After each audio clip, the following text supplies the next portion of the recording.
Tonight, a CNN investigation, an Outfront exclusive, Trump's obsession with the Panama Canal.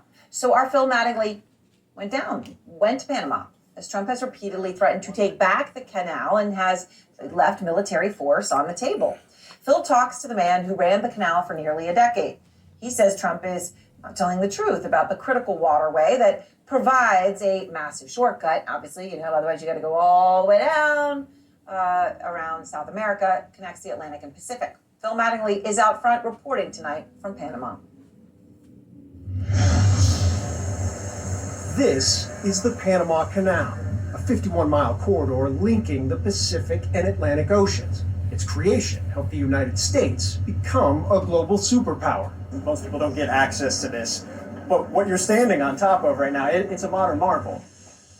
It is an engineering miracle. Only twice in the history of the Panama Canal has transit actually stopped. It's that invaluable to world trade, to the world economy, to geopolitics in general. It also underscores why any President-elect Trump being one of them, cares so deeply about its operations. Now, Trump's interest in the Panama Canal, it makes a lot of sense. It's 4% of global shipping. That's what comes through here on an annual basis. 40% of U.S. containers come through this waterway. But what people here unequivocally do not understand is why, after 25 years of smooth operations under Panama's control, all of a sudden Trump is threatening to take it back and refusing to rule out using military force to do so. The Panama Canal is a disgrace. He's railed against how the canal is being run and China's growing influence around the waterway. They charge more for our ships than they charge for ships of other countries. They charge more for our Navy than they charge for navies of other countries. They laugh at us because they think we're stupid, but we're not stupid anymore. China's at both ends of the Panama Canal. China's running the Panama Canal. I asked the man who was in charge of the canal for 7 years, Jorge Luis Quijano, about those claims. Does the canal charge U.S. ships more than others? No. Does the canal charge the U.S. Navy more than others? No. Are there Chinese troops operating in the canal? No. Does Beijing or the Chinese Communist Party operate the canal? Definitely no. Trump's current Panama fixation has left officials here perplexed and frustrated, but also cognizant of the former real estate magnate's roots in the country, long before his turn to politics. Well, my interest in Panama really began when we had the Miss Universe contest in Panama, which I own. I own the Miss Universe, and it was one of the most successful contests we've ever had. Not all of his business dealings in Panama have been a success. There's a complicating factor for Panamanian officials trying to figure out what the president-elect actually wants here. And that starts right here, because this building is the tallest building in Central America, and it is a building that used to be known as the Trump International Tower and Hotel, also home of the Trump Ocean Club. Now, it is neither.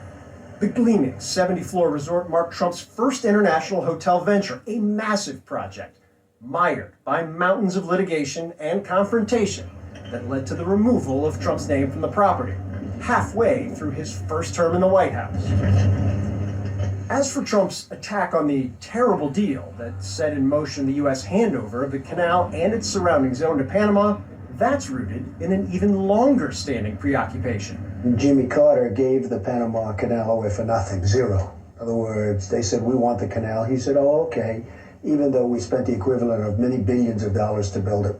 Now, Trump is calling for Panama to reduce the tolls and rates U.S. ships pay to transit the canal, or else. That was one of our dredges working on it. I put that to Ilia Espina de Marota, Deputy Administrator of the canal. One of the things that you hear from people in the United States is, well, just all Trump wants is you just cut the rates a little bit for U.S. ships, or make some adjustments there just for U.S. ships. Is that a plausible option? It's not a possible option. Why not? Because of the treaties. The same treaties Trump rails against mandate equal treatment of all vessels. No U.S. carve-outs. Trump has also ignored that the canal today is far bigger than the one handed over by the United States. There was an expansion. Yes. The U.S. government played what role in the expanded version? Okay. As far as financially, none. More than half of the revenue that comes in from the Panama Canal doesn't come in through the one that the United States was integral in building. It comes in through the expansion. That's right. This is the Atlantic side, which Larota led the massive $5.2 billion project, which dramatically expanded the size of cargo ships that can traverse the canal. So when President-elect Trump says he wants to take the canal back, do you guys get to keep the one you did? No. But this is what I remember. No. We get to keep everything. You know, Aaron, we were down there for almost 5 days, and what was most striking was the consistency of two things. One, the confusion is very real. There are so many kind of concentric circles here that officials, current and former, are trying to figure out, whether it's Trump's very robust and aggressive, more hemispheric national security strategy, obviously China's influence and the role it plays there, economic issues, potentially a shipping magnate who whispered into his ear at Mar-a-Lago that he wanted his rates cut. All of these things are plausible, but what we did see is a seriousness with which officials are taking Trump's comments. They know he wants something. What it is, though, they think they're going to have to wait to figure out until after inauguration next week. All right, Phil Mattingly, absolutely fascinating there. Just so much detail, and that kind of detail now matters so much.